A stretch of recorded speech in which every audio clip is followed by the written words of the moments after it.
আমার ভাই একটা ছেলে একটা মেয়ের এ হাতটা ধরল, এটা আপনি মোবাইলের মধ্যে ভাইরাল করে দিলেন। এই যে ছেলে মেয়েটা সারা জীবনের জন্য অন্ধকার রাস্তার মধ্যে চলে গেল, ইসলাম কিন্তু এটা আপনার কাছ থেকে আশা করে নাই। এক যুবক ছেলে যুবতী মেয়ের হাতের মধ্যে ধরল, এরপরে আল্লাহর ভয় তার দিলের মধ্যে চলে আসলো। সেই ব্যক্তিটা নবীজির কাছে আসলো, এসে বলল, ইয়া রাসূলুল্লাহ, আমার এই হাতটা আপনি। আলহামদুলিল্লাহ, আজকের এই মাহফিল গত বছরের চেয়ে অনেক সমৃদ্ধ। আর এখানে এসে আমি জানতে পারলাম যে প্রত্যেক বক্তাকে নির্দিষ্ট একটা অ্যাসাইনমেন্ট দেওয়া হয়েছে, এবং আমার জন্য আলহামদুলিল্লাহ ওনারা যে বিষয়টি নির্ধারণ করলেন 1 ঘন্টা ইনশাল্লাহ আলোচনা করব, সেটি হলো হালাল এবং হারাম। বলেন আলহামদুলিল্লাহ, আল্লাহু আকবার। আল্লাহ রাব্বুল আলামিন পবিত্র কোরআনে কারীমের মধ্যে তিনি ঘোষণা করেন, ওয়ামান লাম ইয়াহকুম বিমা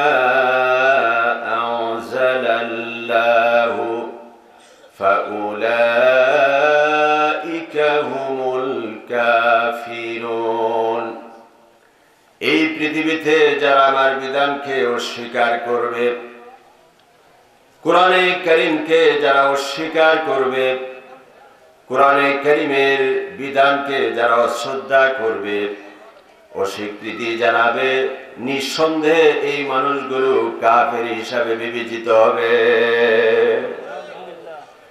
ভাইরা আমার, তাই বলে এই নামদারের কোন হিন্দুকে যদিও তারা মুশরিক ফতোয়া আলমগীরতে বলা হয়েছে, তাদেরকে কাফেরের বাচ্চা বলে আপনি গালি দিতে পারবেন না।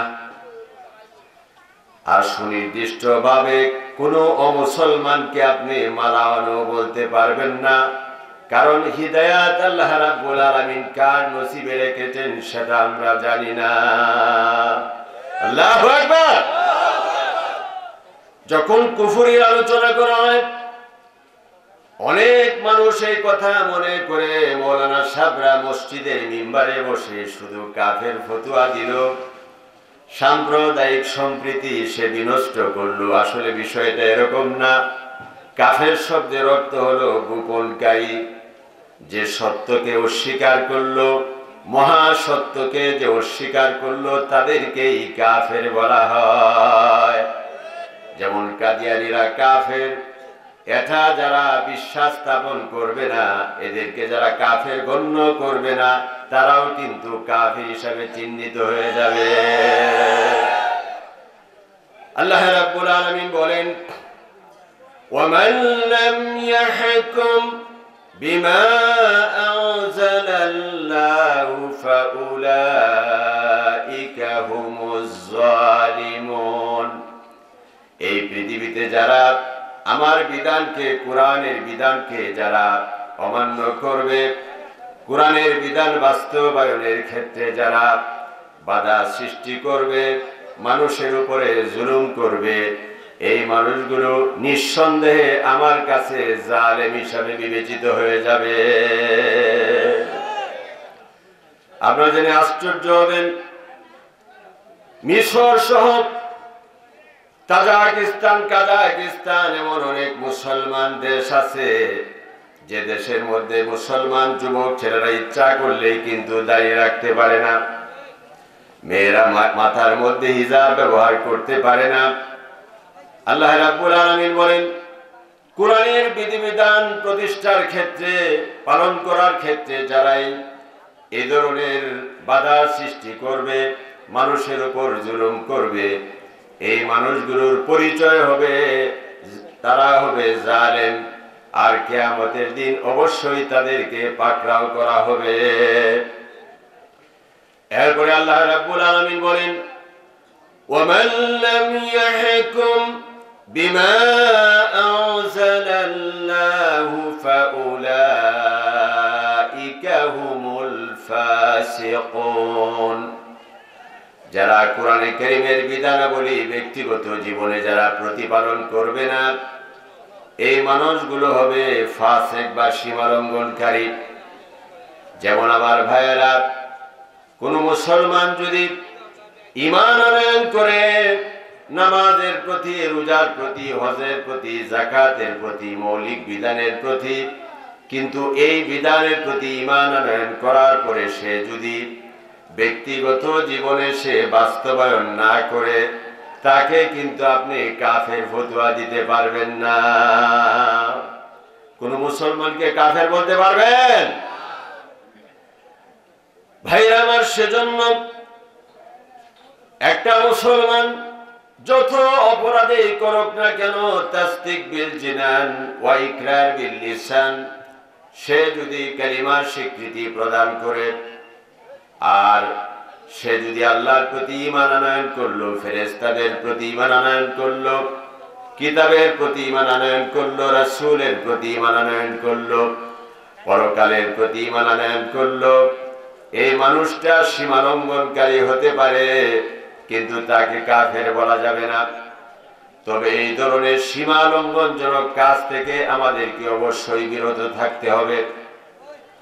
আপনারা জেনে আশ্চর্য হবেন, আমাদের সামনে যে কোরআনে কারীম রয়েছে, এই কোরআনে কারীমের মধ্যে আল্লাহ রাব্বুল আলামিন 250টি আয়াতে কারীমার মধ্যে হালাল বিষয়ের বর্ণনা দিয়েছেন, বিপরীতে 250টি আয়াতে কারীমার মধ্যে হারাম বিষয়ের বর্ণনা দান করেছেন। বলেন আলহামদুলিল্লাহ, আল্লাহু আকবার।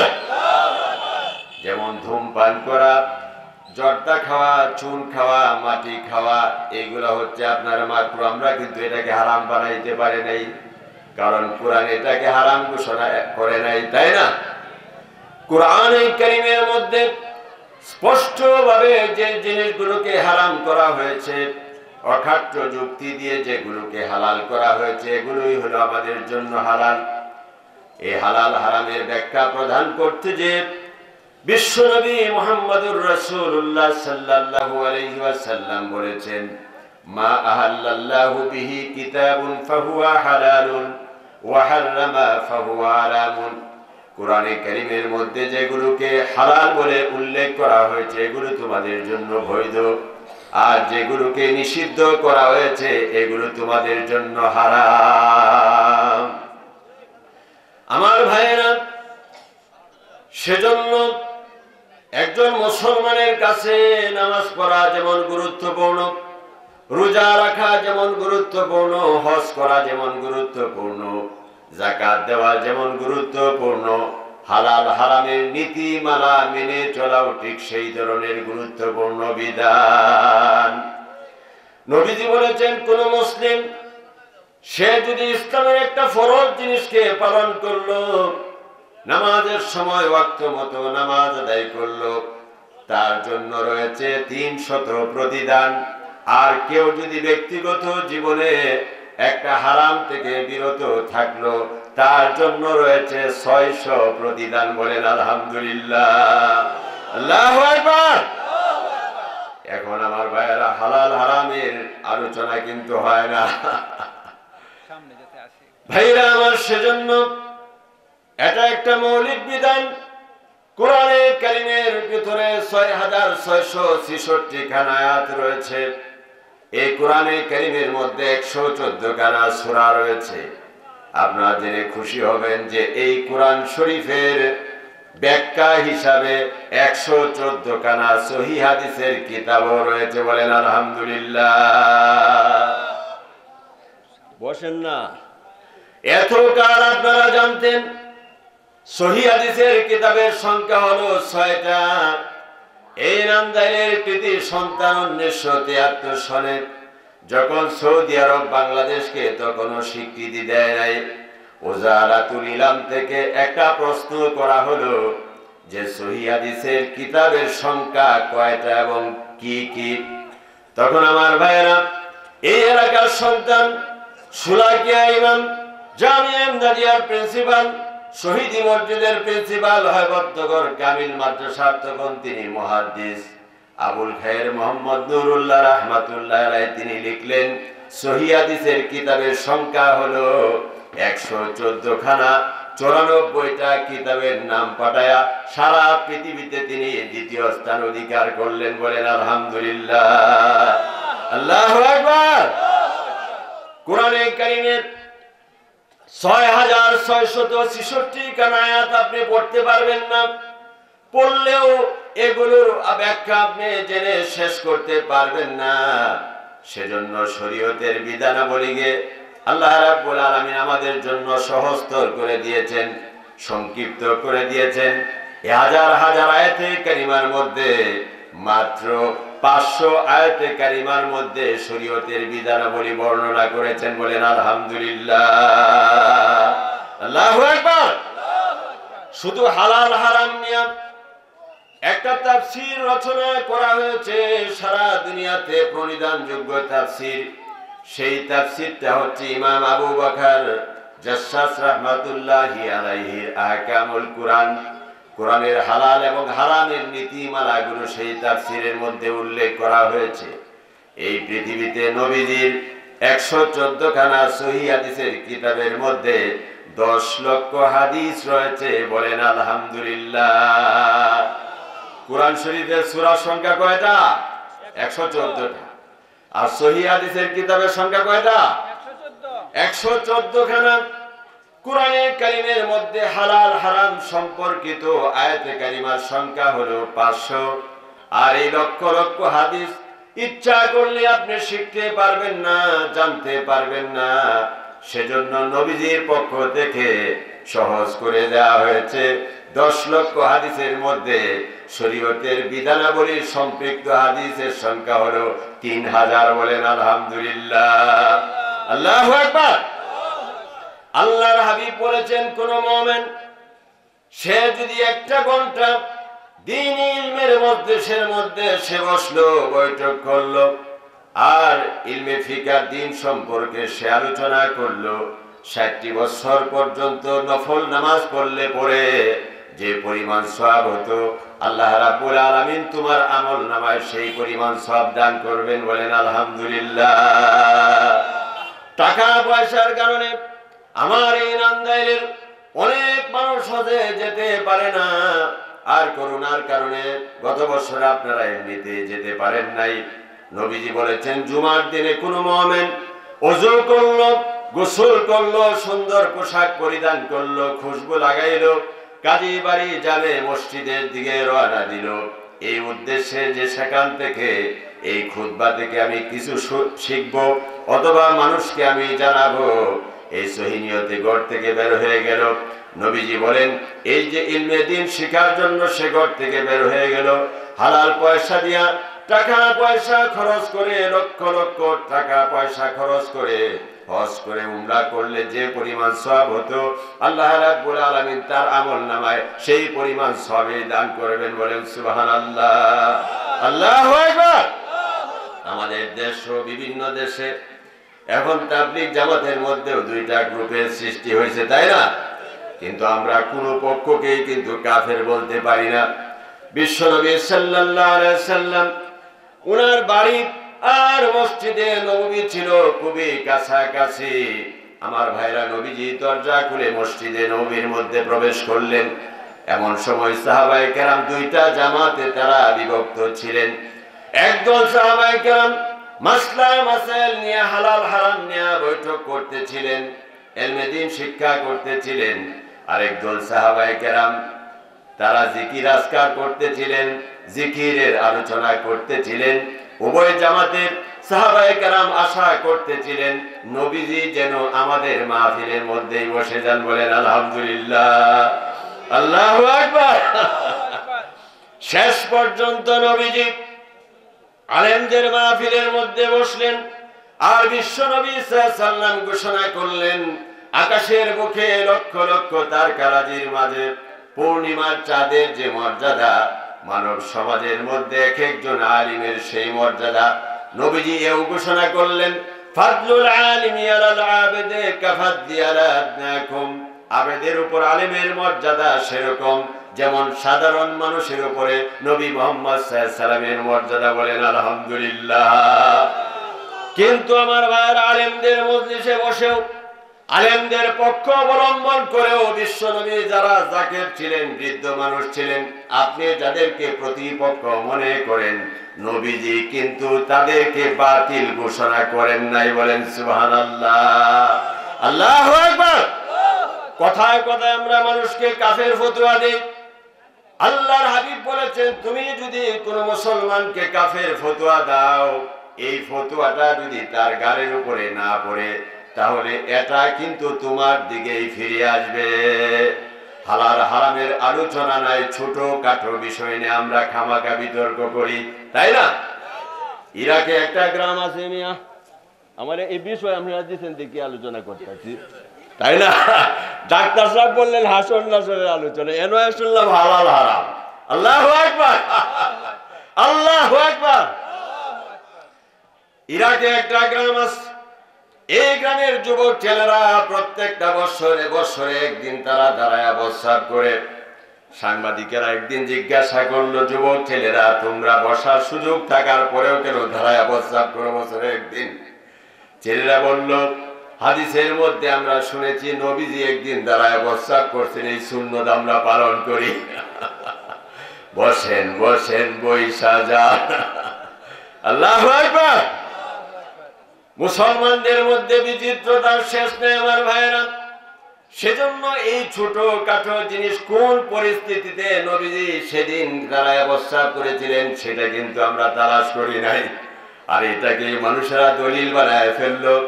এজন্য এই ছোট কাঠো মত ও পার্থক্য বর্জন করে আমাদেরকে মৌলিক ধারার দিকে ফিরে আসতে হবে। এই যে আইয়ুব আলী সাহেব আছেন, পীরপন্থী মানুষ, তরিকতপন্থী মানুষ, বাংলাদেশে যত পীর সাহেব আছেন তাদের মাধ্যমে কিন্তু বাংলাদেশে ইসলামের প্রচার ঘটেছে। বলেন আলহামদুলিল্লাহ, আল্লাহু আকবার। অথচ আমার ভাইরা পাঠ্যপুস্তকে লেখা হয়েছে, আমি নাম বললাম না, ইরাক, ইরান, বাহরাইন, ইয়েমেন থেকে আগত বাগ্যান্বেষীদের দ্বারা বাংলার জমিনে ইসলামের প্রচার ঘটেছে। এই কথা ঠিক না? শাহজালাল রাহমাতুল্লাহ আলাইহি পেট পালন করার জন্য বাংলাদেশে আসেন নাই, তিনি এসেছিলেন বিশ্ব নবী সাল্লাল্লাহু আলাইহি ওয়াসাল্লামের দাওয়াত নিয়ে। বলেন আলহামদুলিল্লাহ। যত পীর মাশায়েখ আছেন, অনেক পীর মাশায়েখ আছেন, যখন মুরিদ করেন আমি নিজে দেখেছি, কোনো বাজে কমেন্ট করলাম না, তবে বাস্তবতা এটা আপনারা জানেন, তারা রুমালটা ফেলে শপথ করেন যে আমার হাতে আপনারা বায়াত গ্রহণ করেন, অমুকের মাধ্যমে বায়াত হচ্ছে, আর আমার কলটা দাদা হুজুর কেবলার কলবের সাথে যুক্ত আছে। এই কলবটা যাতে এইভাবে যেতে যেতে শেষ পর্যন্ত নবীজি হয়ে আসে, আজিম হয়ে চলে যায় আল্লাহ রাব্বুল আলামিনের দরবারে।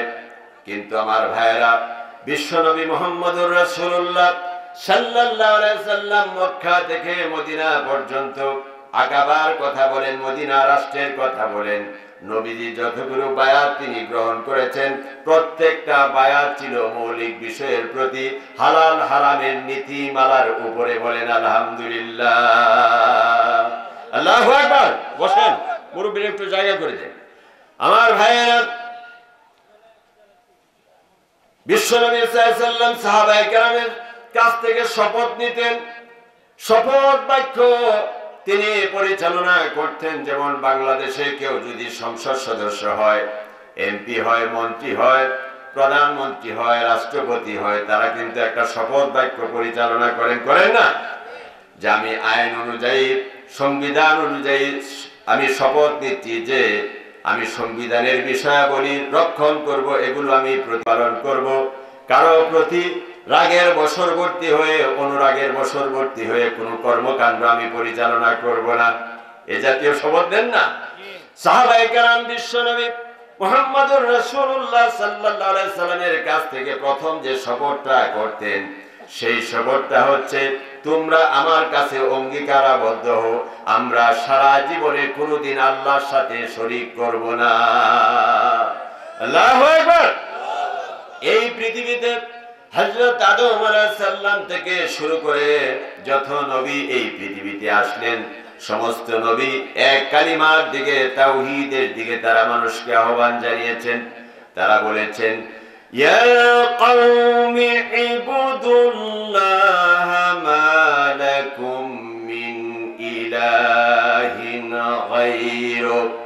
আমার জাতি, এসো আমরা এমন এক মাবুদের ইবাদত বন্দিগি করি যার সাথে অন্য কোনো কিছুর শরীকানা নাই। নবীজিও এই কথাটা বলেছেন যে আল্লাহ তাআলা বান্দার সব গুনাহ তিনি মার্জনা করে দিতে পারেন সহজেই, কিন্তু কখনোই শিরক করা যাবে না। শিরকের চাইতে বড় জুলুম আল্লাহর বেলায় আর কোনো কিছুই হইতে পারে না। এজন্য আমার ভাইয়েরা, কোরআনে কারীমের মধ্যে মূর্তি পূজা করতে সরাসরি নিষেধ করা হয়েছে। আল্লাহ রাব্বুল আলামিন তিনি কোরআনে কারীমের মধ্যে ঘোষণা করেন, ইন্নাল্লাযীনা তাদউনা মিন দুনিল্লাহি ইবাদুন আমসালুকুম, যারা আল্লাহকে বাদ দিয়ে গাছের পূজা করলো, মাছের পূজা করলো, চন্দ্রের পূজা করলো, সূর্যের পূজা করলো, এই মানুষগুলোর জেনে রাখা প্রয়োজন, তোমরা যে মাটির প্রতিমার পূজা করছো, প্রতিমা বানায়া, এই প্রতিমাটাও আমার গোলাম আর মানুষও আমার গোলাম। এক গোলাম আর এক গোলামের কাছে মাথা নত করবে না। মানুষের এই কপালটা নত হতে পারে কেবলমাত্র আল্লাহ রাব্বুল আলামিনের সামনে। বলেন আলহামদুলিল্লাহ, আল্লাহু আকবার।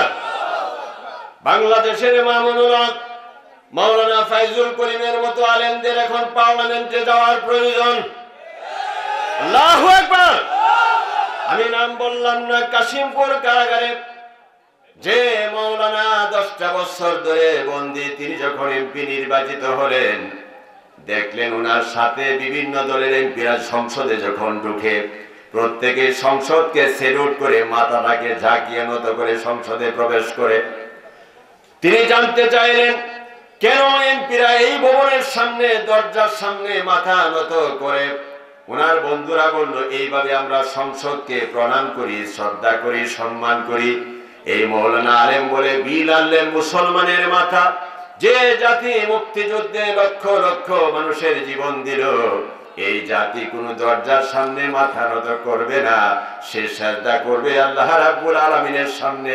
আল্লাহ রাব্বুল আলামিনের দয়ায় সেই বিল কিন্তু পাস হয়ে গেল এবং শেষ পর্যন্ত আমার ভাইয়েরা এখন কোন এমপি কে মাথা নত করে সংসদে ঢুকতে হয় না। বলেন আলহামদুলিল্লাহ, আল্লাহু আকবার। কোন মুসলমান শিরিক করতে পারবে না। আবার যারা শিরিক করে, মূর্তি পূজা করে, মূর্তিকে আপনি গালাগালি করতে পারবেন না, সেটাও কিন্তু কোরআনে উল্লেখ করা হয়েছে, তাই না? নুরুল্লাহ হুজুর বলতেন, কোন হিন্দুকে মালু বলে তুমি গালাগালিজ করতে পারবে না, কোন হিন্দুকে কাফেরের বাচ্চা বলে গালাগালিজ করতে পারবে না। আজকে বাংলাদেশের দিকে তাকায় দেখেন, এই বাংলাদেশের মতো সাম্প্রদায়িক সম্প্রীতির দেশ সারা দুনিয়াতে আর কিছুই হইতে পারে না। আমাদের কিশোরগঞ্জ শহরে আমার এই কাছারি এলাকায় আপনারা দেখছেন, এই দেওয়ালের এই পাশে হচ্ছে কাছারি মসজিদ আর ওই পাশে হচ্ছে আপনার মন্দির। এইভাবে অনেক বছর চলে গেল, এই পর্যন্ত কোনো বিরোধ হইল না। আল্লাহু আকবার। সুতরাং আপনার আতঙ্কিত হওয়ার কোনো কারণ নাই। আল্লাহু আকবার। হাটহাজারী মাদ্রাসা, হক কথাগুলো আমাদেরকে বলতে হবে। 10,000 ছাত্র যেখানে হাদিসের সবক নেয়, হাটহাজারী মাদ্রাসার দেওয়ালের এই পাশে হলো হিন্দুদের মোট আর ওই পাশেই হলো মাদ্রাসা। এইভাবে শত শত বছর চলে গেল, এই পর্যন্ত একটা দুর্ঘটনার সংবাদ শোনা যায় না।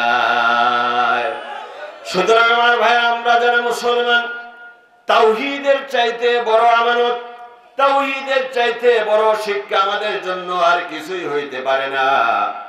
আল্লাহ রাব্বুল আলামিন বলেছেন, কোন মুমিন সে যদি শিরককে বর্জন করে, পৌত্তলিকতাকে পরিহার করে, তার জীবনে সেই ব্যক্তি যদি জমিন পরিমাণ গুনাহ নেও, আমার দরবারে হাত তুলে পাহাড় পরিমাণ রহমত নেয়া, আমি রাব্বুল আলামিন তার দিকে এগিয়ে যাই। বলেন সুবহানাল্লাহ। তাহলে বোঝা গেল নবীজির প্রথম শপথ কি ছিল? যে আমি শিরিক করব না, আল্লাহর সাথে কখনোই কি করা যাবে না, শিরিক করা যাবে না। অথচ কেন্দ্র এলাকার এক বয়াতি কয়, যত কাল্লা তত আল্লাহ। আর আপনাদের মাহফিলে এক বক্তা কয়, বালাগাল উলা বিকামালিহি আমরা বলি বালাগাল উলা বিশরিয়াতিহি খাশাফাত দুজা বিজামালিহি হাসনাত জামিউ খিসালিহি সাল্লু আলাইহি ওয়া আলিহি। উঠিল যেজন জামাল গুণের শিষ্য চূড়ে, যার আগমনে আধার গেল পালিয়ে দূরে। স্বভাব যার হাসিন মধুর সুন্দর তোর, দরুদ পড়ো সেই নবীজির উপর। বলেন আলহামদুলিল্লাহ। এই দরুদ পড়তে গিয়ে আপনি আল্লাহর সাথে শিরিক করতে পারবেন না। এই কথা বলতে পারবেন না যে মোহাম্মদ খুদা নেহি, খুদা সে জুদা নেহি। নবীজিকে আল্লাহর সাথে তুলনা করা যাবে না। আল্লাহু আকবার। এরপরে নবীজি শপথ নিচ্ছেন, তোমরা আমার কাছে এই বাক্যের উপর শপথ গ্রহণ করো যে তোমরা কখনোই তোমরা চুরি করবা না। কি করবা না? কখনোই চুরি করবা না। চুরির মাধ্যমে উপার্জিত যে পয়সা, সেই পয়সা হলো হারাম। ডাকাতের মাধ্যমে উপার্জিত পয়সা, এগুলোকে আল্লাহ রাব্বুল আলামিন তোমাদের জন্য হারাম করে দিয়েছেন। এইগুলা কিন্তু তোমরা করতে পারবে না। আমার ভাইয়েরা, বনু মাখজুম গোত্রের একজন মেয়ে লোক, সম্ভ্রান্ত ফ্যামিলির এক মেয়ে লোক চুরির অপরাধে অভিযুক্ত হয়ে গেল। নবীজি তাকে হাত কাটার নির্দেশ দিয়ে দিলেন। এমন সময় ওনার পক্ষ থেকে সুপারিশ করা হলো। বিশ্ব নবী সাল্লাল্লাহু আলাইহি ওয়াসাল্লাম ঘোষণা করলেন, যদি আমার মেয়ে ফাতিমা রাদিয়াল্লাহু তাআলা আনহা সেও যদি চুরির অভিযোগে অভিযুক্ত হতো, এই ইসলামী শাসন হালাল হারামের নীতিমালা মানতে গিয়া আমার মেয়ের হাতটা আমি নিজে কেটে দিতাম। বলেন আলহামদুলিল্লাহ। আল্লাহু আকবার। সেজন্য আমার ভাইয়েরা, মানুষের পয়সা মারা যাবে না, ডাকাতি করা যাবে না, অবৈধ উপায়ে সম্পদ অর্জন করা যাবে না। নবীজি বলেছেন, হারাম সম্পদ দিয়া যত বন্দেগী তুমি করবে, কোন বন্দেগী কিন্তু আল্লাহ রাব্বুল আলামিনের দরবারে কবুল হবে না। তবে স্বামী যদি কৃপণ হয়, বউ কিন্তু জামাইয়ের মানি ব্যাগ থেকে রুপিয়া কিছু নিতে পারবে।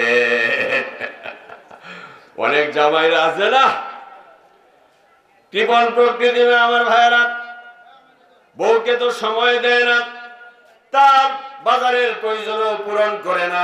নবীজি যখন বলতেছেন যে তোমরা কেউ কিন্তু আর চুরি সামারি করতে পারবে না, তখন আবু সুফিয়ানের স্ত্রী মুসলমান হইতেছে এই শপথের মধ্যে। সে নবীজি যখন বলল যে মায়ের সকল আর কোনোদিন তোমরা চুরি করবা না, হিন্দা বলতেছে, ইয়া রাসূলুল্লাহ, আমার জামাই যদি কিপটা হয়, আমার জামাই যদি কৃপণ হয়, তাহলে জামাইয়ের অনুমতি ছাড়া তার মানিটি ব্যাগ থেকে আমি টাকা পয়সা নিতে পারবো কিনা? নবীজি তখন মুস্কি হাসি দিলেন। হযরত ওমর বললেন, নবীজির হাসি দেখে আমার মনে হয়ে গেল নবীজি তার বাক্যটাকে সমর্থন করলেন। হাসতে হাসতে তিনি মাটির মধ্যে গড়ায় পড়ে গেলেন। আল্লাহু আকবার। নন্দানের মা বোনরা খুব খুশি হয়েছে। কি বলেন? এই পৃথিবীতে কোনো মেয়ে লোক তারা নবী হয় নাই, রাসূল হয় নাই, কিন্তু মায়েরা বোনেরা ভাগ্যবান, তারা সকল নবী এবং রাসূলদের মা হয়েছেন। বলেন আলহামদুলিল্লাহ। আল্লাহু আকবার। এজন্য আমার ভাইরা, চুরিটাকে ইসলাম হারাম করে দিয়েছে। আলহামদুলিল্লাহ। চুরি সামারি ডাকাতি বাংলাদেশে এখন অনেকাংশে বন্ধ হয়ে গেছে। রাস্তাঘাটে আইন প্রয়োগকারী সংস্থার সতর্কতার কারণে এখন ডাকাতি নাই বললেই চলে। কারণ মানুষ এখন টাকা পয়সা বাড়িতে রাখে না, রাখে ব্যাংকের মধ্যে। কথা দেখে না? অন্যের অনুমতি ছাড়া জমা জমি দখল করা যাবে না। আমার ভাইয়েরা, নবীজি বলেছেন, 1 বিঘা পরিমাণ জমি যদি তুমি দখল করো, 7 তবক জমিন কিয়ামতের দিন তোমার কোমরের মধ্যে বেঁধে দেওয়া হবে। এই জমিন নিয়ে তুমি যেতে থাকো, সেই দিন কিন্তু তুমি যেতে পারবে না। পারবে? সেজন্য আমার ভাইয়েরা, বিয়েতে দাওয়াত দেওয়া হলো, এই বিয়েতে আপনি যাইবেন, আর বিয়ের খাবারের মধ্যে দাওয়াত দেওয়া হয় নাই, আপনি চলে আসবেন, দোয়া করে চলে আসবেন। নবীজি বলেছেন, বিনা দাওয়াতে কেউ যদি কমিউনিটি সেন্টারের মধ্যে প্রবেশ করলো, এই লোকটা চোর হয়ে ঢুকলো আর ডাকাত হয়ে সেখান থেকে বের হয়ে আসলো। আপনাদের এই এলাকায় এরকম না হইলেও কিশোরগঞ্জের কমিউনিটি সেন্টারে এরকম হয়। মানুষের হক নষ্ট করা যাবে না। এরপরে নবীজি শপথ নিচ্ছেন যে তোমরা আমার কাছে অঙ্গীকারাবদ্ধ হও যে তোমরা ব্যভিচার করবে না, কারণ ব্যভিচারের জন্য বড় গুনাহ রয়েছে। এই ব্যভিচার থেকে তোমাদেরকে রক্ষা পেতেই হবে। সাহাবায়ে কেরাম শপথ নিলেন যে আর কোনোদিন আমরা ব্যভিচার করব না। নবীজি বলেছেন বিবাহ হয় প্রকাশ্যে, এজন্য যে জায়গার মধ্যে বিবাহ হয় বিবাহের কথা তোমরা প্রচার করবা, সমাজের মধ্যে প্রচার করবা যে অমুক ছেলের সাথে মেয়ের বিয়ে হয়েছে। আর জেনা হয় গোপনে, আর সুতরাং জেনা থেকে তোমরা বিরত থাকবা। তবে কোন ছেলের সাথে মেয়ের একটা সম্পর্ক হয়ে গেল, এজন্য আমরা বাংলাদেশে যেহেতু ইসলামী বিচার ব্যবস্থা নাই, আমরা এই মানুষগুলোকে তাওবার সুযোগ করে দিতে পারি, কিন্তু তা কিন্তু হয় না। আমার ভাইরা একটা ছেলে একটা মেয়ের হাতটা ধরল, এটাই আপনি মোবাইলের মধ্যে ভাইরাল করে দিলেন। এই যে ছেলে মেয়েটা সারা জীবনের জন্য অন্ধকার রাস্তার মধ্যে চলে গেল। ইসলাম কিন্তু এটা আপনার কাছ থেকে আশা করে নাই। এক যুবক ছেলে যুবতী মেয়ের হাতের মধ্যে ধরল, এরপরে আল্লাহর ভয় তার দিলের মধ্যে চলে আসলো। সেই ব্যক্তিটা নবীজির কাছে আসলো, এসে বলল ইয়া রাসূলুল্লাহ আমার এই হাতটা আপনি ভেঙে দেন। নবীজি বললেন কেন? যে এই হাতটা দ্বারা বেগানা নারীর শরীর আমি স্পর্শ করলাম। বিশ্ব নবী সাল্লাল্লাহু আলাইহি ওয়াসাল্লাম কোনো কথা বললেন না। আপনারা রাস্তা দিয়ে দেন, একটু রাস্তা দিয়ে দেন, আর ড্রাইভার আস্তে আস্তে চলে যায়। এমন সময় যুবক ছেলে এদিকে তাকান, এমন সময় যুবক ছেলেটা আবারও বলল ইয়া রাসূলুল্লাহ আপনি আমাকে শাস্তি দেন। নবীজি তখনও কোনো কথা বললেন না। একবার দুইবার তিনবার বলার পরেও নবীজি যখন মন্তব্য করলেন না, এই যুবক ছেলেটা হতাশ হয়ে বাড়ির দিকে চলে যাবে। এমন সময় আল্লাহর নবী তিনি ঘোষণা করলেন যুবক তুমি আমার কাছে আসো। যখন তুমি তোমার বিষয়ে আমার কাছে শরীয়তের ফয়সালা চাইতেছিলে আমি যাতে তোমার হাতটা ভেঙে দেই, এই সময় আল্লাহ রাব্বুল আলামিন তোমাকে ক্ষমা ঘোষণা করে কোরআনের মধ্যে তিনি আয়াত নাজিল করে দিলেন। বলেন সুবহানাল্লাহ, আল্লাহু আকবার। কি সেই আয়াত আমার ভাইরা? আল্লাহ রাব্বুল আলামিন ঘোষণা করলেন নবী এই যুবক ছেলেকে আপনি জানায় দেন ইন্নাল হাসানাতি ইউযহিবনাস সাইয়্যাত। সে যখন এই গুনার কাজটা করলো, ওযু করলো, গোসল করলো, 2 রাকাত নামাজ পড়ে কায়েম অনুবাক্যে চোখের পানি ফেলে দিয়ে আল্লাহ রাব্বুল আলামিনের কাছে ক্ষমা প্রার্থনা করলো, আল্লাহ রাব্বুল আলামিন তাকে তিনি maaf করে দিয়েছেন। বলেন আলহামদুলিল্লাহ, আল্লাহু আকবার। এজন্য আমার ভাইরা দে দে কালি ভাইরাল করে দে, জামালপুরের ডিসি সাহেবের জব হইরা দে, দে কালি গরুটা ফালা ফালায় ওয়ালটন ফ্রিজের মধ্যে ভর কালি দে। এই যে মোবাইলের মাধ্যমে আমার ভাইরা মানুষকে আপনারা বেইজ্জতি করতেছেন। একজন আলেমের বক্তব্য কাট করে আরেকজন আলেমের সাথে দ্বন্দ্ব সৃষ্টি করতেছেন। সিসি ক্যামেরা দেয়া একটা অপরাধ রেকর্ড করে সমাজের মধ্যে ভাইরাল করে দিতেছেন। এই মানুষটার তাওবার সুযোগ থেকে কিন্তু আপনি মাহরুম করে দিতেছেন। নবীজি বলেছেন গোপনে সংগঠিত অপরাধের জন্য গোপনে যদি কোনো মানুষ আল্লাহর দরবারে ক্ষমা চায় আল্লাহ রাব্বুল আলামিন সহজেই তিনি তাকে maaf করে দেন। বলেন সুবহানাল্লাহ। আজকে আমার ভাইরা বাংলাদেশে দর্শনের মহামারী শুরু হয়েছে। এই দর্শন ঠেকাতে হলে ইসলামী আইনের কোনো বিকল্প নাই। মদিনায় রাসূল যখন রাষ্ট্রপতি তখন নবীজির কাছে বিচার আসলো যে এক বিবাহিতা মেয়ে লোক সে ব্যভিচার করেছে। নবীজির আদালতে তাকে তলব করা হলো। বিশ্বনবী সাল্লাল্লাহু আলাইহি সাল্লাম তাকে জিজ্ঞাসা করলেন আপনি কি ব্যভিচার করেছেন? সে বলল হ্যাঁ। নবীজি বললেন তাহলে আপনি আমার আদালতে কেন এসেছেন? মেয়ে লোকটা বলল আপনি আমার বিচার করবেন। বলেন আলহামদুলিল্লাহ। আসামি এভাবে সরাসরি জজের কাছে যায়। আল্লাহু আকবার। নবীজি বললেন এই জিনা করতে যে আপনি কি অন্তঃসত্ত্বা হয়েছেন? মেয়ে লোকটা বলল হ্যাঁ আমি অন্তঃসত্ত্বা হয়েছি। নবীজি ন্যাচারাল জাস্টিস করেছেন আমার ভাইয়েরা, সোশ্যাল জাস্টিস নবীজি করেছেন। বলেছেন আমাতুল্লাহ আল্লাহর বান্দি আপনি জেনা করার কারণে অন্তঃসত্ত্বা হয়েছেন, সুতরাং এখন যদি আপনাকে প্রাণদণ্ড দেই তাহলে আপনার গর্ভস্থির সন্তানের ক্ষতি হতে পারে, এই নির্দেশ আমি দিতে পারি না। এই সন্তান যখন খালাস হবে এরপরে আমার আদালতে আবার আপনি দেখা করবেন। বলেন আলহামদুলিল্লাহ। বাংলাদেশের সুপ্রিম কোর্ট এক প্রেমিককে আরেক প্রেমিকের সাথে আপনার বিয়ে করায় দিয়েছে কিছুদিন আগে। এতে কিন্তু নাস্তিক কুত্তাদের মন খুব খারাপ হয়ে গেছে, তাই না? গ্রামের দরবারে তো আপনারা এইটাই করেন, শেষ পর্যন্ত সুপ্রিম কোর্ট এইটাই করলো। আর কোরআনের বিধান এইটাই, জেনাকারিনী মেয়ে লোকের সাথে জেনাকার ছেলেরই বিয়ে হবে। ঠিক পক্ষে গেলেই ঠিক আর বিপক্ষে গেলেই বেঠিক। আমার ভাইয়ারা, 10 মাস পরে অবৈধ সন্তান, একটা কথা আপনারা মনে রাখবেন, ঋণ খেলাফির জানাজা হযরত ইবনে ওমর ফিরায়া দিয়েছেন, কিন্তু যার সন্তানের জানাজার ইমামতি করেছেন হযরত আব্দুল্লাহ ইবনে ওমর রাদিয়াল্লাহু আনহু। বলেন আলহামদুলিল্লাহ। কারণ এই সন্তানের তো অপরাধ আছে। আল্লাহু আকবার। আমার ভাইয়েরা, অবৈধ সন্তান নিয়ে মা হাজির হয়ে গেল নবীজির কাছে, বলল ইয়া রাসূলুল্লাহ, এখন আপনি আমার বিচার করতে পারেন। বিশ্বনবী মুহাম্মদুর রাসূল সাল্লাল্লাহু আলাইহি ওয়াসাল্লাম বললেন যে আপনি যে বাচ্চাটাকে নিয়ে আসলেন, এই বাচ্চা কি খাবার খেতে শিখেছে? সে বলল না, দাঁতেই তো উঠে নাই, সবে জন্ম হলো। নবীজি বললেন, আমি যদি তোমাকে হত্যা করি, মৃত্যু দণ্ড প্রদান করি, তাহলে তোমার সন্তানকে কে প্রতিপালন করবে? ফিরিয়ে নিয়ে যাও। যতক্ষণ পর্যন্ত দানাদার খাবার খেতে না পারবে ততক্ষণ আমি তোমাকে শাস্তি দিতে পারবো না। সে চলে গেল, 2টা বছর হয়ে গেল, 2.5 বছর পদার্পণ করলো। এই বাচ্চাকে নিয়ে নবীজির মাহফিলের মধ্যে সে আসলো। সহিহ হাদিস আমার ভাইরা, এসে বলতেছি ইয়া রাসূলুল্লাহ, 2.5 বছর আগে আপনার আদালতের মধ্যে এসেছিলেন, আপনি বিচার না করে ফিরিয়ে দিয়েছিলেন, কিন্তু জাহান্নামী হয়ে আমি মরতে চাই না, আপনি আমাকে শাস্তি দেন। নবীজি বললেন, বাচ্চাটাকে দত্তক দেন, আলাদা করা হোক, আর জেনাকারিনী মেয়ে লোকটাকে আলাদা করা হোক। তৎকালীন সময় আমার ভাইরা গর্ত খনন করা হলো, গর্তের মধ্যে বেবিচারিনী মেয়ে লোকটাকে ফেলে দেয়া হলো। এরপরে সাহাবায়ে কেরাম পাথর নিক্ষেপ করতেছেন, ইসলামী শরিয়া অনুযায়ী বিচার করতেছেন।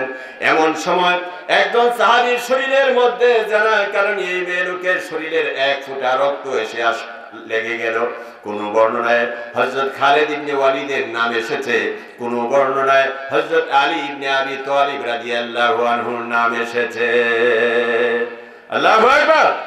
আচ্ছা, এর দিকে আপনাদের তাকানোর দরকার না, আমি হইছি বাচ্চা মানুষ, মাইটটা বক্তা, বুঝতে পারতেছে? এই আইটেম কিন্তু পরে আসতেছে। আর আপনারা এই স্ট্যান্ড গান, মেশিন গান, এইগুলো আপনারা আমার দরকার নাই। বলেন আলহামদুলিল্লাহ। আল্লাহু আকবার। এইগুলার যেমন সফল দিক আছে, অন্য দিকও কিন্তু আছে। 12টা বাজায় দিতে পারে কালি দে। আমার ভাইয়েরা, একজন সাহাবীর শরীরের মধ্যে জেনাকারিনী মেয়ে লোকের রক্ত লেগে গেল।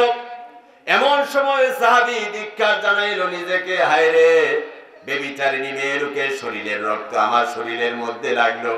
এই কথাটা বিশ্বনবী সাল্লাল্লাহু আলাইহি সাল্লাম তিনি শুনতে পেলেন। বললেন, আমার সাহাবী, এই মুহূর্তে কোনো জেনাকারিনী মেয়ে লোকের শরীরের রক্ত তোমার শরীরের মধ্যে লাগে নাই। যে রক্ত লেগেছে জান্নাতি মেয়ে লোকের রক্ত। 1 ফোঁটা রক্ত যদি আমার কোটি কোটি মুসলমানের শরীরের মধ্যে লাগায় দেওয়া হতো, তার তওবাটাকে আল্লাহ রাব্বুল আলামিন এমন ভাবে কবুল করেছেন, সকলেই তখন মাসুম হয়ে যাইতো। বলেন আলহামদুলিল্লাহ। আল্লাহু আকবার। এজন্য আমার ভাইয়েরা, সমাজকে সংশোধনের রাস্তা দেখায় দিতে হবে। এরপরে নবীজি শপথ করতেন, এই শপথ করতেন যে তোমার আমার কাছে শপথ করো যে সতী সাধবী মেয়ে লোকের উপরে তোমরা কোনদিন অপবাদ দিতে পারবা না। বিয়ে ঠিক হয়ে গেল গ্রামের মধ্যে।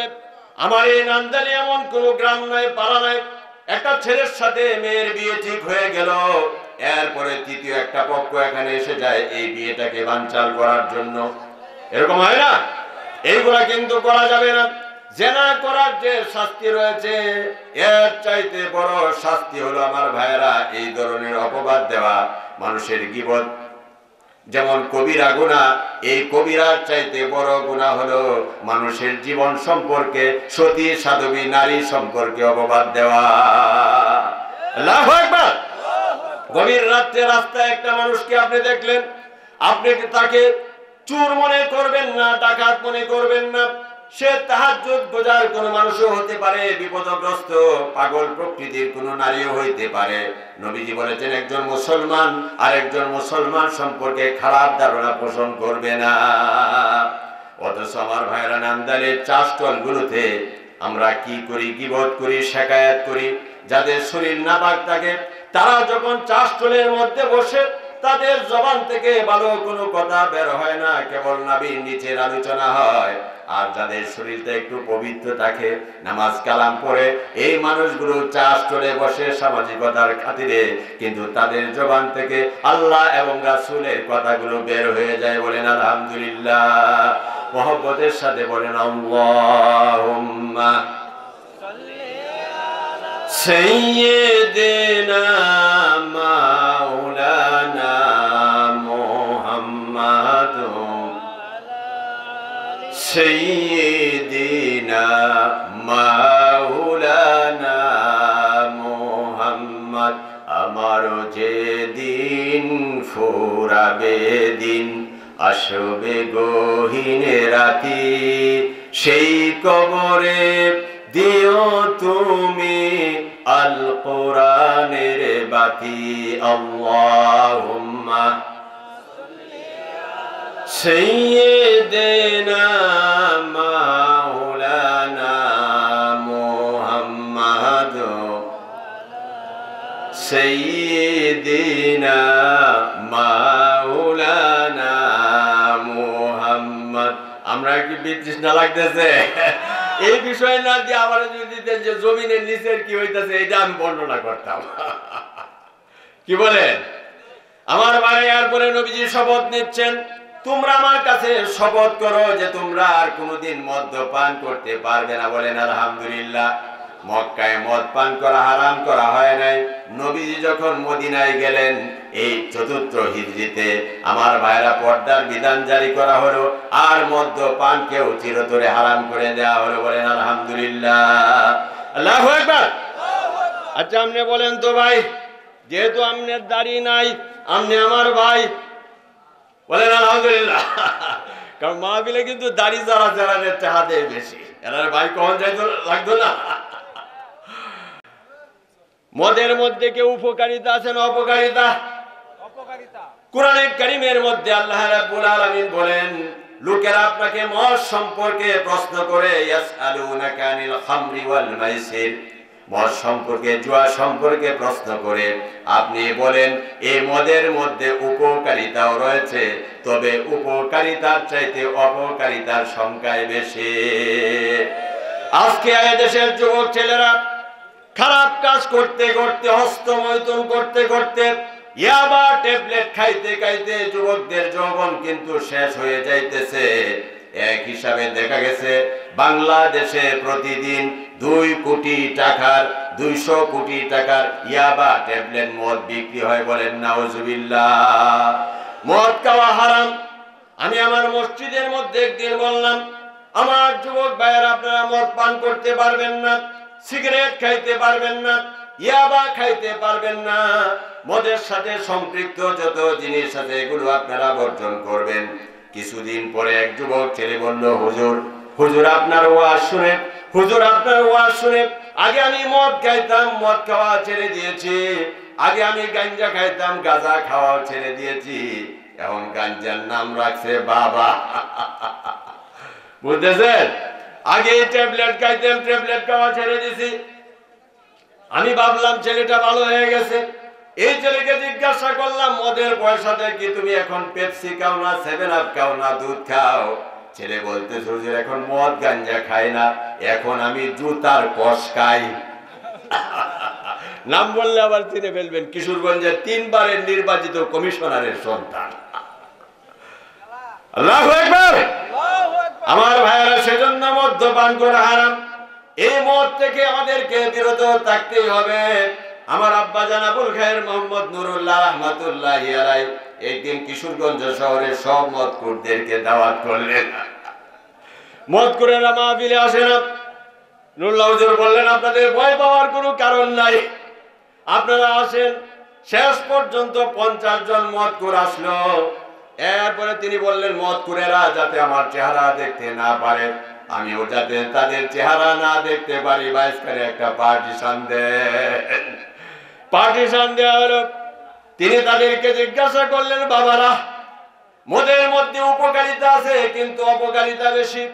স্নায়বিক বৈকল্যের পাশাপাশি বড় ধরনের কবিরা গুনাহ হয়। মদ হলো সকল গুনার মা, সুতরাং এই মদ আপনার ছেড়ে দিতে হবে। তারা কোনো কথা বলে না।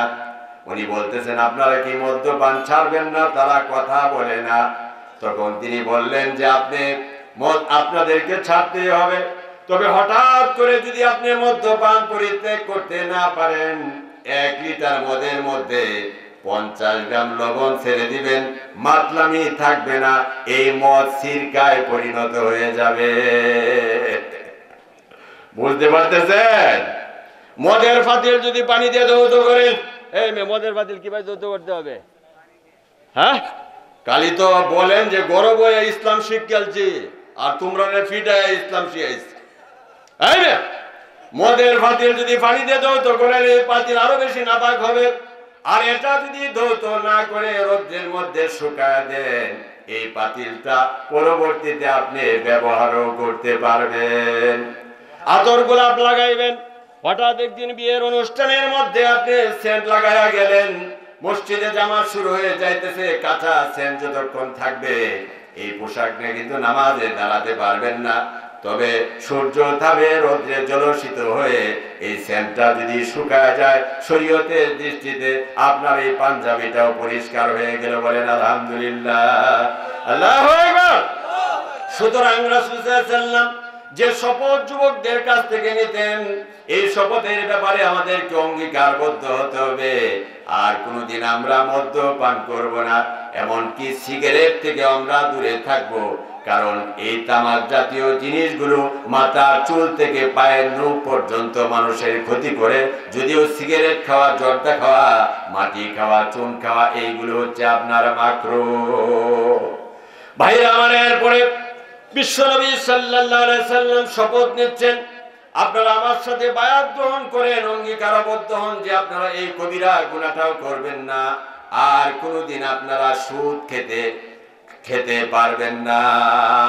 সুদ খাওয়া কি হারাম? সুদ খাওয়া কি অনেক বড় একটা কবিরা গুনাহ। আগে বাংলাদেশে আমার ভাইরা গ্রামে গ্রামে সুদের ব্যবসা ছিল।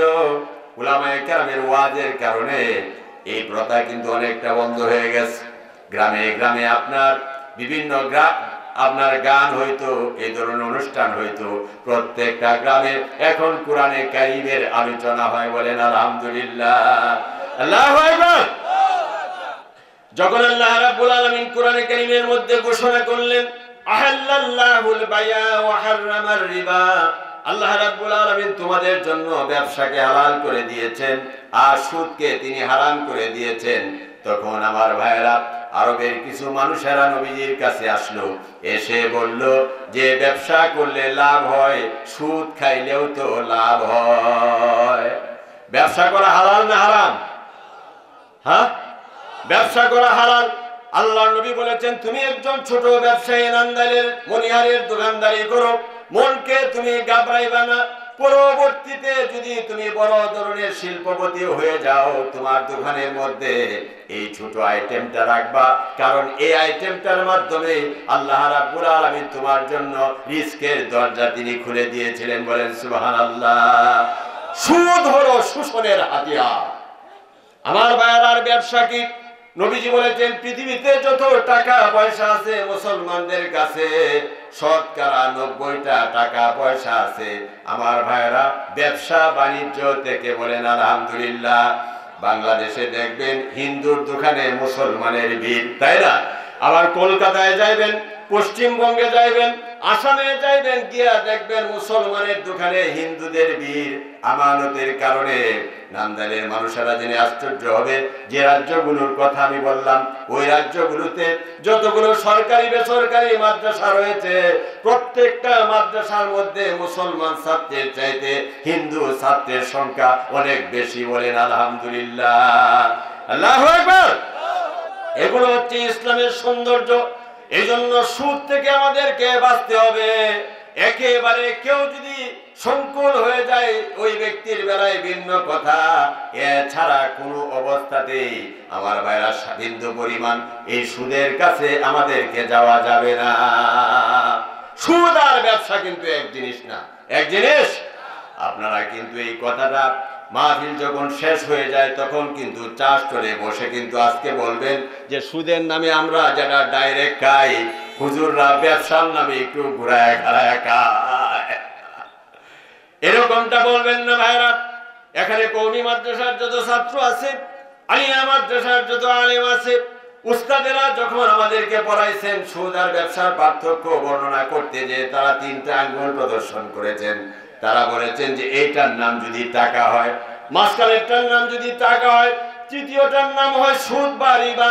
প্রথমটার নাম যদি টাকা হয়, পয়সা হয়, দ্বিতীয়টার নাম যদি পণ্য হয়, দৈহিক শ্রম হয়, আর তাহলে তৃতীয়টার নাম হয়ে যায় মুনাফা। বলেন আলহামদুলিল্লাহ।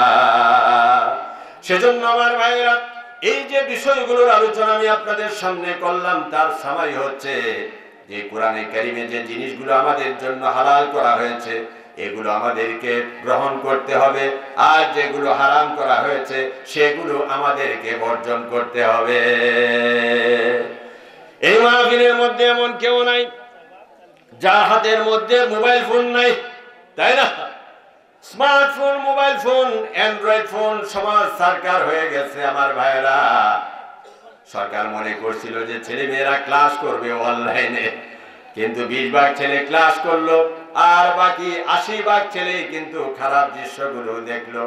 এজন্য আপনার হাতের মধ্যে যে মেমোরি কার্ড রয়েছে, অ্যান্ড্রয়েড সেট রয়েছে, মোবাইলের উপর ব্যবহার করতে পারবেন না। বর্তমান পৃথিবীর সবচাইতে বড় আলেম ওমর ইবনুল খাত্তাব জামে মসজিদের খতিব, যা মিশর থেকে যার নাগরিকত্ব ক্যান্সেল করা হয়েছে, আরব দেশের, আরব জাহানের কাতারের বলেন অনেক আমির উমরা যার মসজিদের নিয়মিত মুসল্লি, সেই ইউসুফ কারজাবিকে প্রশ্ন করা হয়েছে মিডিয়া সম্পর্কে, স্যাটেলাইট সম্পর্কে, স্মার্টফোন সম্পর্কে, টিভি সম্পর্কে। তিনি স্পষ্ট বলে দিয়েছেন যে জিনিসগুলো চর্ম চক্ষু দিয়ে দেখা যায়, এটা মিডিয়ার মধ্যে, এই আপনার আয়নার মধ্যে আপনি দেখতে পারবেন, আর যে জিনিসগুলো চর্ম চক্ষু দিয়ে দেখা যায় নয়, এটা মিডিয়ার মধ্যেও আপনি দেখতে পারবেন না। আপনার হাতে মোবাইল ফোন রয়েছে, এই ফোনের অবৈধ ব্যবহার আপনি যদি না করেন, এর চাইতে বড় পরহেজগারির বিষয় কিন্তু আপনার জন্য আর কিছুই হইতে পারে না।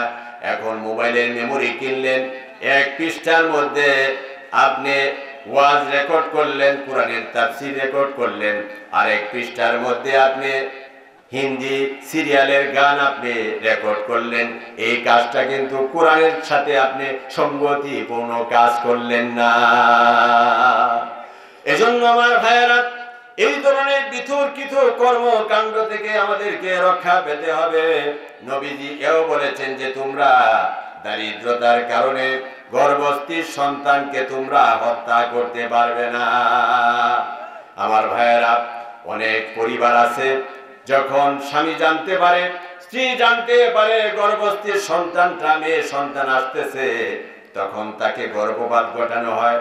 হাদিসের মধ্যে এসেছে, সন্তানের বয়স যখন 3 মাস হয়ে গেল, রূহ এসে গেল, এরপর যদি গর্ভপাত ঘটানো হয়, একটা জীবন্ত মানুষকে হত্যা করলে যে পরিমাণ গুনাহ হবে, এই যে কাজটা করলো জামাই বই মিলে, সেও এই হত্যাকাণ্ডের আসামি হয়ে গেল। আমাদের পার্শ্ববর্তী রাষ্ট্র ভারতে প্রতি বছর 10 লক্ষাধিক আপনার গর্ভপাত ঘটানো হয়। আমেরিকা শতকরা 40টা সন্তান হচ্ছে যারও সন্তান, বলেন নাউজুবিল্লাহ। ফ্যামিলি নাই, ফ্যামিলি ছাড়া সন্তান, পরিবার কথা ভেঙে গেছে আমার ভাই। সেজন্য 1500 বছর আগে নবীজি বলেছেন, দারিদ্রতার বয়ে তুমি সন্তান, এই যে সন্তান গর্ভস্থির সন্তান এসে গেল, এই সন্তানকে তুমি হত্যা করতে পারবা না, কারণ এই সন্তানের রুটি রোজগারের দায়িত্ব আল্লাহ রাব্বুল আলামিনের হাতে। বলেন আলহামদুলিল্লাহ। এখন প্রাইমারি স্কুলে ছাত্র সংখ্যা কমে গেছে, কারণ দুইটার উপরে সন্তান নিতে মা বোনরা লজ্জাবোধ করে, তাই না? নবীজি বলেছেন কিয়ামতের কঠিন ময়দানে আমার উম্মতের সংখ্যা গরিষ্ঠতা নিয়ে আমি আল্লাহ রাব্বুল আলামিনের কাছে গৌরবান্বিত হতে চাই। বলেন আলহামদুলিল্লাহ, আল্লাহু আকবার।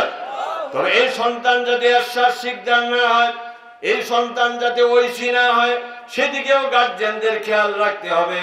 নবীজি বলেছেন কোন বাবা মা যদি সন্তানকে কোরআনের সবক দিল, আদব কায়দা শিখালো, প্রত্যেকটা কথার বিনিময়ে সদকা করলে পরে যে পরিমাণ সওয়াব হয়, আল্লাহ রাব্বুল আলামিন তোমাদের আমল নামায় সেই পরিমাণ সওয়াবই দান করবেন। বলেন আলহামদুলিল্লাহ, আল্লাহু আকবার। আমার ভাইরা, জীবনের যতগুলো দিক রয়েছে সবগুলো দিকের বিষয়ে হালাল হারামের নীতিমালা আমাদেরকে মেনে চলতে হবে। বিশেষ করে পর্দার যে নীতিমালা, এটাকে আল্লাহ রাব্বুল আলামিন আমাদের জন্য ফরজ করে দিয়েছেন। বলেন আলহামদুলিল্লাহ। আজকে আমরা অনেক খুশি হইতে পারি, মাহফিলের মধ্যে যত যুবক ছেলে আছে পুরুষ আছে সকলেই কিন্তু পর্দা করে না? একটা ছেলে আমার এই নান্দাইল কলেজে পড়ে, তার মাথার মধ্যে মাফলার আছে অথবা টুপি আছে, আছে না? এরপরে পরনে এখন ছেলেরা হাফ শার্ট পরে না, ফুল শার্ট, শীতের কারণে হোক আর যে কারণে হোক নিচে আছে জিন্সের প্যান্ট। অর্থাৎ একটা ছেলে যদি মাথার চুল থেকে পা পর্যন্ত ঢেকে রাখতে পারে, তাহলে যে সমস্ত মায়েরা রয়েছেন তাদের শরীরটা আরো নরম, স্কিনটা আরো সুন্দর, তাদের জন্য এই পর্দা রক্ষা করাটা আরো বেশি জরুরি হয়ে গেল। বলেন আলহামদুলিল্লাহ, আল্লাহু আকবার। ঢাকা বিশ্ববিদ্যালয়ের ঘটনা আমার ভাইয়েরা, একটা মেয়ে হাতের মধ্যে মোজা পড়লো, পায়ের মধ্যে মোজা পড়লো, সমাজ বিজ্ঞানের ক্লাসের মধ্যে প্রবেশ করলো। নাস্তিক স্যার বলতেছে তুমি আমার ক্লাস থেকে বের হয়ে যাও। মেয়েটা বলতেছে স্যার কেন আমি বের হয়ে যাব? যে তোমার মুখ আমি দেখতে পাইতেছি না, তোমাকে আমি চিনি না। শয়তানের খুব ইচ্ছা করতেছে মেয়েটার মুখ দেখতে। সে আইডেন্টি কার্ডটা দেখালো। স্যার বললো এসবে হবে না, মুখ দেখাইতে হবে। মেয়েটা বললো না, আমি ইসলামের বিধানকে প্রতিপালন করে। এমন সময় আমার ভাইরা জিন্সের প্যান্ট পরে এসেছে, পরনে গেঞ্জি, অর্ধ উলঙ্গ একটা মেয়ে ছিল, সে দাঁড়ায় গেল। সে বলল স্যার আমরা প্রাইমারি স্কুলের ছাত্র ছাত্রী না, আমি যে অর্ধ উলঙ্গ হয়ে ঢাকা বিশ্ববিদ্যালয়ে ক্লাস করার জন্য এসেছি, আমার এই ইমানদার বোনটা এসেছে মাথার চুল থেকে পায়ের নখ পর্যন্ত দেখে, এটারও তার অধিকার রয়েছে। বলেন আলহামদুলিল্লাহ, আল্লাহু আকবার। এই পৃথিবীতে আমার ভাইরা ইসলামের যে পোশাকের বিধান রয়েছে, এমন কোন বিধান নাই যে বিধানের মধ্যে খায়ের বরকত দেওয়া হয় নাই। যেমন মাথার মধ্যে আমরা টুপি পরি, এই টুপিটা মসজিদের ইমামেই কিন্তু শুধু পরে না, পুলিশ বাহিনী বলেন, বিডিআর বলেন, আর্মি বলেন, বিমান বাহিনী বলেন, এই পৃথিবীর এমন কোন বাহিনী নাই যাদের মাথার মধ্যে রাসূলের দেওয়া এই উপহারটা নাই। বলেন আলহামদুলিল্লাহ, আল্লাহু আকবার। তবে একটা কথা আছে, অনেকেই দেখবেন টুপি সাদা, টুপি কি জুব্বাও সাদা, পায়জামাও সাদা, আবার জুতাও সাদা। এটা হলো ফেরাউনের পোশাক। টুপি যদি সাদা হয় জুতা হবে কালো, জুতা যদি সাদা হয় টুপি হবে রঙিন কালারের। কারণ বিশ্বনবী সাল্লাল্লাহু আলাইহি ওয়াসাল্লামের পবিত্র পছন্দের কালার ছিল সাদা।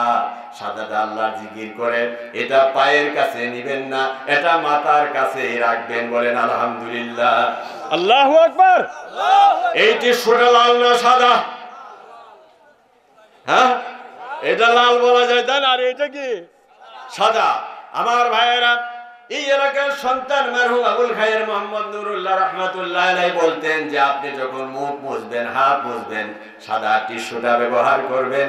আবার যখন বাথরুমের মধ্যে ইউজ করবেন, লাল বলেন খয়েরি কালার বলেন, এইটা আপনি ব্যবহার করবেন। কারণ নবীজি সাদা তাকে ভালোবাসতেন, আর নবীজি বলতেন সাদা সুতি কাপড় আল্লাহর জিকির করে, এটা হলো কাফনের অন্তর্ভুক্ত, এটা হলো ইসলামী রাষ্ট্রের পতাকার একটা অংশ। এই কাপড়টা কবরের মাটিতে যতদিন পর্যন্ত থাকবে, আল্লাহ রাব্বুল আলামিনের নামাজি এই কাপড়টা জিকির করতে থাকবে। বলেন সুবহানাল্লাহ, আল্লাহু আকবার। এখন জিন্সের প্যান্ট পরছেন, প্রশংসা করলাম, এখন আডু আমনে উদাম করে এটা কিন্তু পারবেন না কাটালা, তাই না? মাইকেল জ্যাকসনকে অনুসরণ করা যাবে না, মিকাইল জ্যাকসনকে অনুসরণ করতে হবে। মাইকেল জ্যাকসন যখন কালমা পড়ে নাম রাখলো মিকাইল আলাইহিস সালামের নামে, পরের দিনে আমার ভাইরা পেপসির সাথে বিষ মিশায়া এই মুসলমানকে হত্যা করা হলো। আমার ভাইরা, ইসলামী সংস্কৃতি আমাদেরকে ধারণ করতে হবে।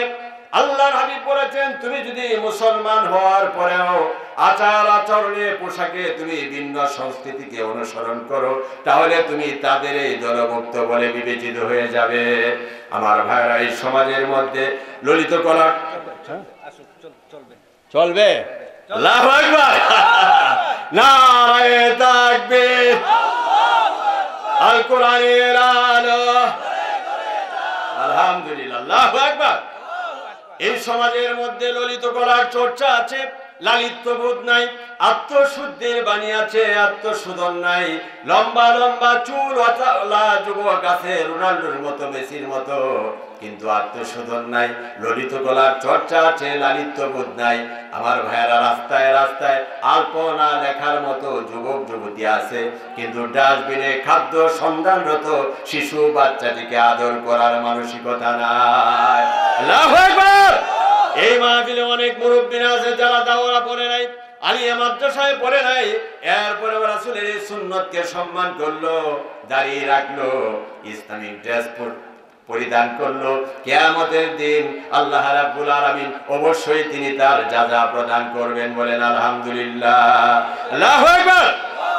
এমন পোশাক আমাদেরকে পরতে হবে যে পোশাক পরলে পরে আল্লাহ এবং রাসূলের কথা মনে হয়ে যায়। আর এই পোশাক যারা পরলো তাদের সম্পর্কে আপনি বাজে মন্তব্য করবেন না, এই কাজটা কিন্তু আমরা করে থাকি, করি না? যেমন আমার ভাইয়েরা, অনেক সময় আমরা মুসলমান হয়ে মুসলমানকে গালাগালিজ করি। আল্লাহর হাবিব বলেছেন, সিবাবুল মুসলিমি ফুসুকুন ওয়া কিতালুহু কুফরুন। একজন মুসলমান হয়ে মুসলমানকে গালাগালি করা এটা হলো কবিরা গুনাহ, আর মুসলমানকে হত্যা করা এটা হলো কুফরি গুনাহ, বলেন নাউজুবিল্লাহ। বক্তা আসছেন?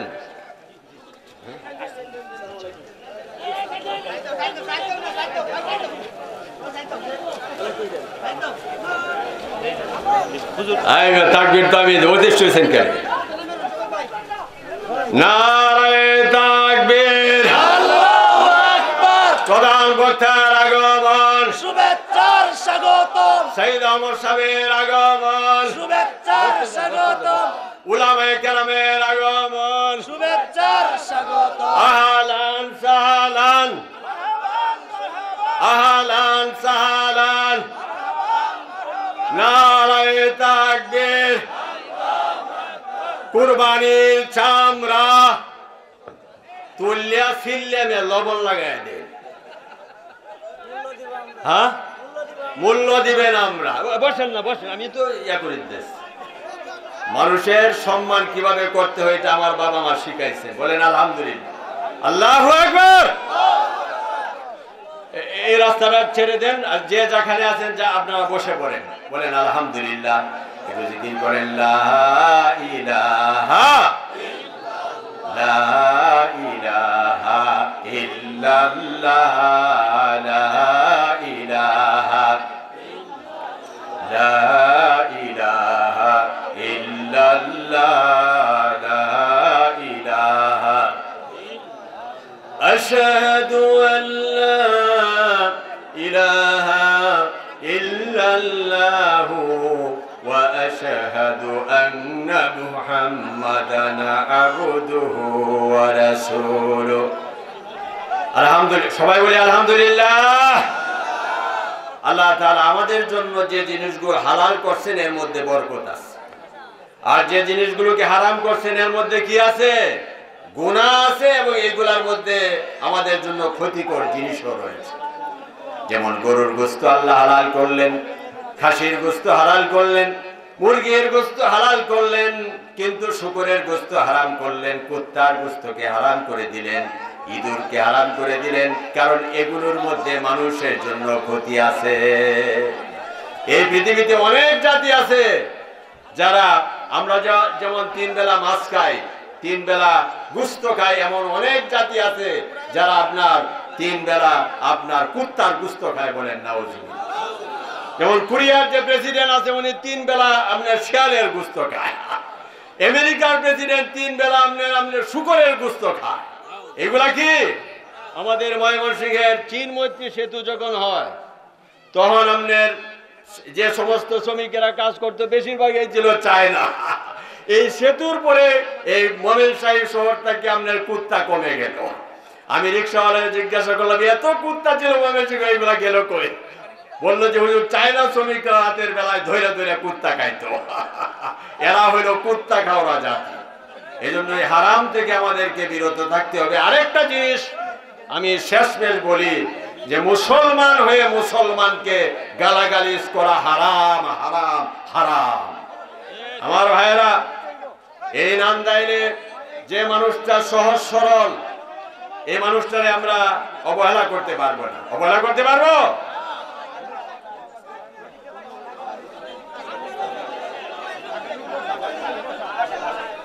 মহব্বতের সাথে বলেন আল্লাহুম্মা সাইয়্যিদিনা মাওলানা মুহাম্মাদ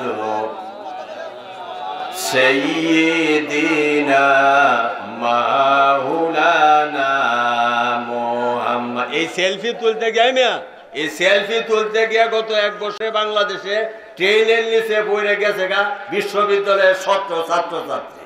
খালি এই সেলফি তুলে আর খালি এইতে পারে। যে লোকটা সবচেয়ে সহজ সরল তারে কয় লেঙ্গুর মোটা, আর যে গড় জামাই তারে কয় বাউল্যা, বলে কিনা? আর যে ইসলামী আন্দোলন করে তারে বলে বিরোধী। বিরোধী আমেরিকা রাশিয়ার বিরোধী অর্থ হওয়ার এই না যে সে লোকটা দেশ বিরোধী। এমনকি আমি আশ্চর্য হয়েছি এই এলাকায় একটা সিএনজি ওয়ালা রিক্সাওয়ালারে বলে রোহিঙ্গা। এগুলা কি হালাল? এগুলো হচ্ছে হারাম। যাই হোক, আল্লাহ তাআলা আমাদের সবাইকে যেন মাফ করেন, আমরা সকলে বলি আমিন। আমার এই আলোচনায় কি আপনারা কষ্ট পাইছেন? এই গোটা আলোচনার ত্রুটি বিচ্যুতি মাফ করে ইয়ার সব আমার এই নান্দাইলের মাটির নিচে যারা শুয়ে আছেন, বাংলাদেশের মাটির নিচে যারা শুয়ে আছেন, তাম পৃথিবীতে যত মুসলমান শুয়ে আছেন, আল্লাহ তাআলা যেন তাদের রূহে মুবারকে পৌঁছে দেন, আমরা সকলে বলি আমিন। আপনারা জেনে আশ্চর্য হবেন, গত 1 সপ্তাহে সারা পৃথিবীর ইউরোপের রাষ্ট্রগুলোতে 93,000 মানুষের মৃত্যু হয়েছে করোনায়, কিন্তু আল্লাহ তাআলা মুসলমানদেরকে হেফাজত করেছেন হালাল খাবার দাবারের কারণে। বলেন আলহামদুলিল্লাহ, আল্লাহু আকবার। যাই হোক, আমার স্নেহের এই ভাই চলে আসছেন, তিনি আলোচনা করবেন। ওনার আলোচনা শুনবেন। আর আগামী বছরও যখন এই মাহফিল হবে, আল্লাহ তাআলা বাঁচায় রাখলে সহযোগিতার হাত কারা কারা বাড়ায় দিব আপনাদের হাত দেখতে চাই। নারায়ে তাকবীর, নারায়ে তাকবীর। আল্লাহ তাআলা কবুল করেন, আমরা সকলে বলি আমিন। সুবহানাল্লাহি ওয়া বিহামদিহি, সুবহানাল্লাহিল আযীম।